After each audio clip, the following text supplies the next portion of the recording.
ये तुम्हारी सबसे बड़ी नाकामी है। मुझे नहीं पता कि इस आराम में तुमने कैसा क्या सुख खोज लिया कि उस समाज का सब कुछ बर्बाद कर दिया। ये समाज एक बंकर में बंद है और झांक रहा है कहीं से कोई सूरज का किरण दिखाई दे। नेता अपनी अपनी पीपरी बजा रहे हैं, मैं बनूंगा तुम्हारा नेता, मैं बनूंगा तुम्हारा नेता। हर कोई मायावती बनना चाह रहा है, हर कोई मुलायम सिंह यादव बनना चाह रहा है, लेकिन कांशीराम बनना कोई नहीं चाह रहा। ज्योतिबा फूले बनना कोई नहीं चाह रहा। मेरे समाज के लोगों, मैं तुमसे सवाल करती हूँ, क्या तुम इसी तरह दंश में जीते जीते कितनी पीढ़ियां गुजारोगे? एक बार संगठन, मेरा नाम, मेरा पोस्टर, मेरा बैनर छोड़ करके जरा एक बार आकर के तो देखो, इकट्ठा होकर के तो देखो।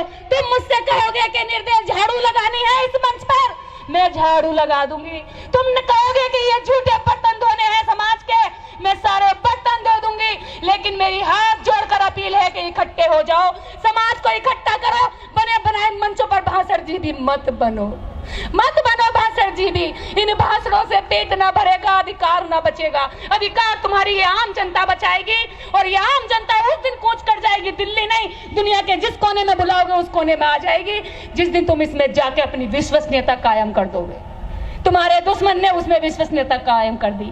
विश्वसनीयता नहीं करता है तो लालच कायम कर दिया। उसने क्या दिया? हर सीट पर 5 बोरा सामान रखा है, एक तेल की शीशी रखी है, और वो अपनी सीट पर बैठेगा और तेल ले जाएगा। तुम ये नहीं कर सकते तो कम से कम विश्वास ही कायम कर लो।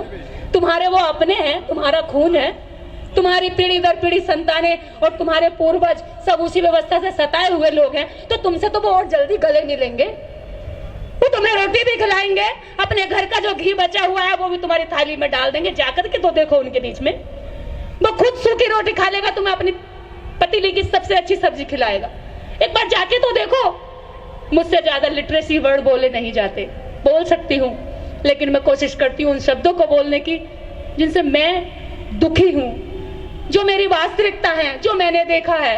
मैंने गांव गांव में देखा है कि आपके समाज को किस तरह से अंदर से खोखला किया जा रहा है। एक घर में 4 लोग दारू पीने वाले हैं, लेकिन पढ़ने वाला एक नहीं है, कमाने वाला एक नहीं है। औरतें दूसरों के घरों में काम ढूंढ रही हैं, भैया कुछ भी करवा लो हमसे, लेकिन हमारे बच्चों को रोटी मिल जाए। ये तुम्हारे समाज की स्थिति है। और सूट बूट पहन करके अपनी टाई चमकाते हो। शर्म आती है मुझे तुम्हारी टाई की गांठ पर कि तुमने अपने समाज को बचाने के लिए एक भी काम नहीं किया। मैं नेताओं से कहना चाहती हूँ, मंच की एक गरिमा होगी, वो अपने साथ में आए हुए लोगों की गिनती कराएगा कि मैंने इस कार्यक्रम के लिए इतना योगदान दिया है। मैं 100 लोग लाया हूं, मैं 1000 लोग लाया हूं, उसके टाइम बाउंडिंग होगी कि अगर आप ज्यादा लोग लाए हैं, आपकी विस्मृति समाज में ज्यादा है, आपको सुनने वाले ज्यादा है, आपका लोगों के बीच में काम ज्यादा है, आप बोलेंगे मंच पर। अकेला चलकर आने वाले आदमी को मंचों से अगर हम यूं ही भाषणगिरी बनाते रहे तो ये समाज एक दिन कुछ नहीं होगा आगे बैठने वाला, और यहाँ की भीड़ बढ़ती जाएगी, बढ़ती जाएगी। इसको पीछे तक बनाना पड़ेगा और इसको सिकोड़ना पड़ेगा। समझ रहे हो? इसको और ऊंचा करना पड़ेगा, क्योंकि वो कहेगा मैं पीछे से दिखाई नहीं दे रहा हूं, सामने वाले की पगड़ी ऊंची जा रही है।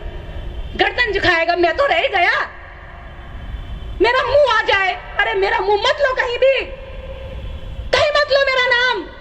मेरे समाज को बचा लो, अपने समाज को बचा लो।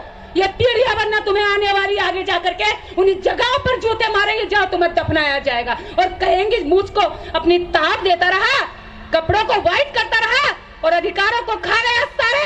आज हमें दूसरों की फिर से गुलामी करनी पड़ रही है। बस मैं शर्मिंदा होकर के इस मंच से जा रही हूँ। मेरे लिए आज इस कार्यक्रम में बाबा साहब डॉक्टर अम्बेडकर को श्रद्धांजलि देने के लिए सिर्फ यही है कि बाबा साहब आपकी बच्ची दुखी होकर के ये कह रही है जिस समाज को तुमने अधिकार दिया वो अधिकार खाकर कायर हो गया, बहुत ज्यादा समझदार हो गया, बहुत ज्यादा बड़ी बड़ी बातें करने लगा और छोटे समाज को पीछे छोड़ आया। तुमने जिसकी लड़ाई लड़ी है उसी पर अब राज करने लगा, ये उसी को भाषण सुनाने लगा।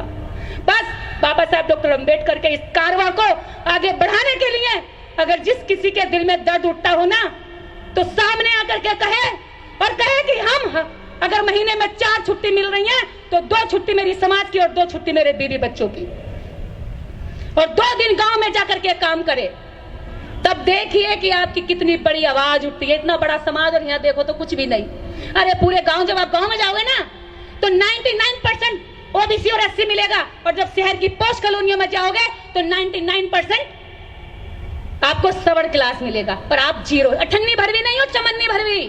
और बात करते हो अधिकार लेने की, बात करते हो उनसे लड़ने की, राष्ट्रीय स्तर की सोच नहीं है, पूरे समाज को साथ लेकर चलने की सोच नहीं है। मैं क्या दूं, मैं त्याग करती हूं, कहने से नहीं होता, व्यवहार में छलकता है। सर के बाल से लेकर आपके नखून के पैर तक छलकना चाहिए कि वास्तव में आप समाज के लिए सच्चे हो। आपके व्यवहार से दिखना चाहिए, आपको कहने की जरूरत ना पड़े। इसी के साथ जय भीम, जय भारत। आप सब लोग कल फिर आइएगा मुझसे शर्मिंदा होने के लिए।